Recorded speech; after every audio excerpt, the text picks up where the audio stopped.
ከሕፃናትና ከሚጠቡ ልጆች አፍ ምስጋናን አዘጋጀ። መዝሙረ ዳዊት መዝሙር 8 ቁጥር 2 ኑ ከአባታችን ተክለ ሃይማኖት ጋር እናመስግን።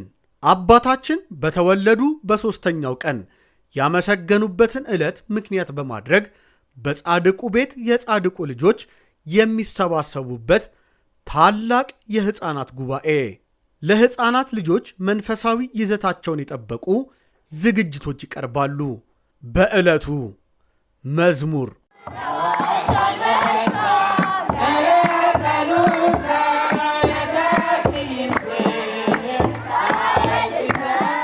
የልጆች ጨዋታ፣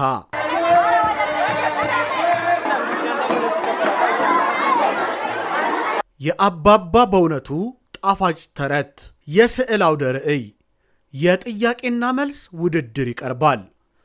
ታኅሳስ 25 ቀን 2018 ዓመተ ምህረት ከ5 ሰዓት ጀምሮ ኑ ልጆች በተክለ ሃይማኖት ቤት በረከት እንዲቀበሉ ያድርጉ።